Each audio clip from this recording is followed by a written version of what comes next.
Ito na ang matinding sinapit nitong si Bongo. Mantakin nyo ho, nahuli na sinusuhulan itong si dating Senador Antonio Trillanes para hindi siya makulong, para hindi siya kasuhan.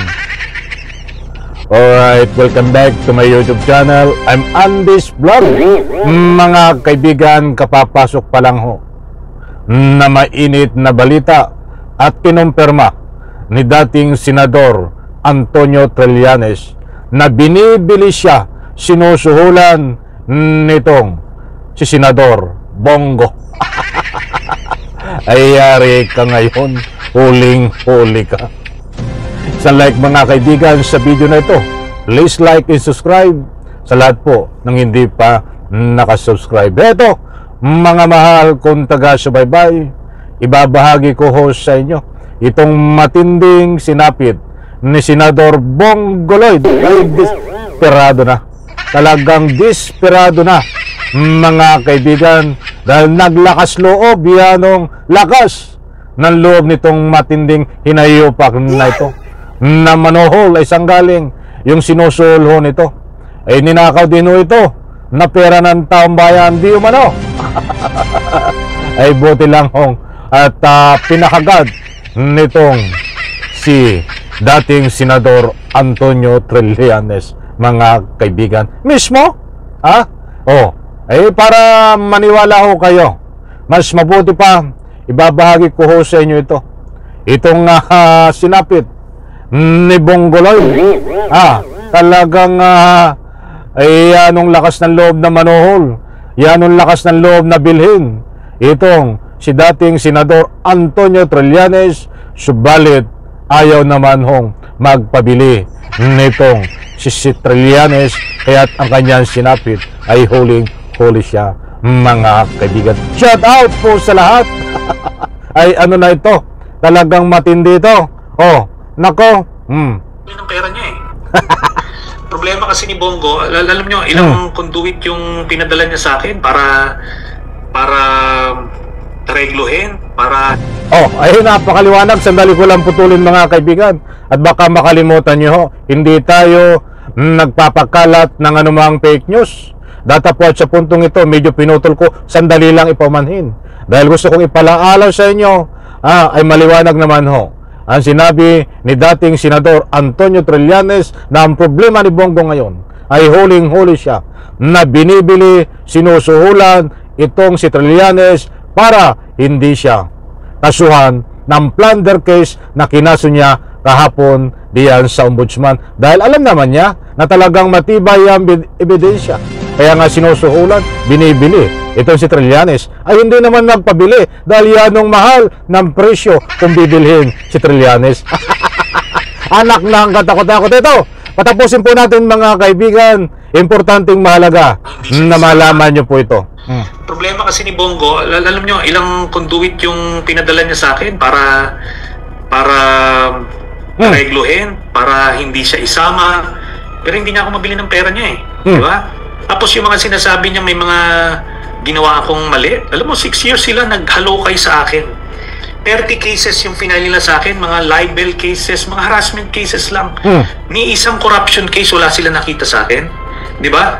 Ang tanong dito, sana kung magaling lang yung mga reporters na nandun sa Senado kanina, sana sinabi, Mr. Bongo, kung meron kang nakitang mali or illegal na ginawa ni Trillanes, bakit hindi nyo kinasuhan nung 6 years kayong presidente? Ang ginawa na nila, sa sobrang desperado nila at wala silang nakitang kaso sa akin, yung pag-cancel na lang ng amnesty ko ang ginawa. Di ba? Subaybay ko yan. Hindi ko naman sa kinakampihan itong si Trillanes. Kinakampihan ko dahil nasa tama ho siya.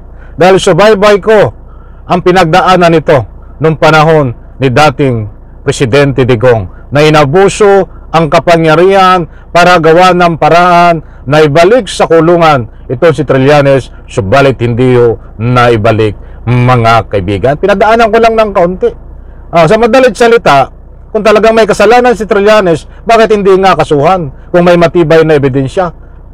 Katulad ni Trillanes ngayon, nakita sa iyo, Bongo, na matagal na ikaw may sapat na ebidensya, subalit hindi makasuhan noon diyan sa ombudsman nitong si Trillanes sapagkat pinapakailaman ng amo mo na si Digong Duterte ang ruling ng batas. I-absolve to lahat. Kaya ngayon pagkakataon na yan ay tumitingin ngayon sa ebidensya, matitibay na ebidensya, hindi tumitingin ang ikangay korte ngayon sa mga dikta ng mga nakatataas, basta't may ebidensya, kasuhan, ikulong. Kaya nataranta na to si Bongo. Ito. So, dapat makita ng mga kababayan natin na ano na lang ito, mga desperadong statements na lang ito from somebody na alam niya ng malapit na siya makulong. Ganun po yun. Senator, ano pong ibig ninyo sabihin na hindi kayo nabili ng pera? Was there an effort? Was there an initiative to...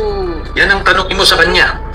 Kasi ilang emisaryo pinadala niya sa akin para umatras ako dito. Sabi ko, nako, lalo akong ginaganahan mag-file ng case pag ginaganyan ako. Nakaharap siya ng katapat na hindi nabibili ng pera, kaya nandito tayo ngayon. Ganun lang yun. At next time kanyo, sabihin nyo sa kanya, kapag hinihingan siya ng reaction, huwag naman niya basahin. Di ba? Naman niya basahin, pati yung mga cliche niya, yung mga quotable quotes, kailangan pang isulat nung staff niya. Jellyfish? Problema. Baktay ka ngayon, Bongo Lord! Diyari ka ngayon. Palakpakan po natin si dating Senador Antonio Trillanes.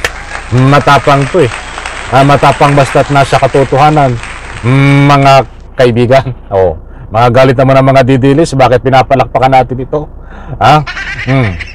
Napakaliwanag, mga mahal kong taga-subaybay, na binibili, sinusuhulan itong si dating Senador Antonio Trillanes ayon sa pagsisiwalat niya. Subalit ayaw niyang pumayag, mga kaibigan, kaya't dito ay napakaliwanag pa sa mainit na sabaw na huling-huli si Bongo na binibili, sinusuhulan itong si dating Senador Trillanes para hindi siya maisama sa kaso, para hindi ituloy ang pagsampa ng kaso at para hindi makulong siya, kaya't desperado na ang mga galawan.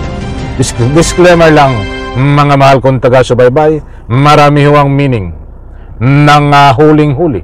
Ibig sabihin na nahuli siya, naalaman, nakita na talagang nanunuhol, mga kaibigan, sa pamamagitan na pinapadala sa kanyang mga senaryo.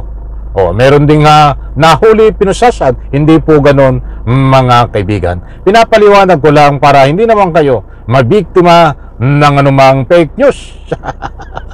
Muli po, mga kaibigan, abangan po natin ito. Dahil nagkaroon po ng mabilisan na pinatutupad sa ombudsman, na mabilisang trial, mabilisang paghahatol dito sa mga sangkot na mandarambong, magnanakaw ng pera ng taong bayan, nakabilang dyan itong si Bongo Lloyd, mga kaibigan. Sanlay ko sa video na ito, bye-bye. Palakpakan.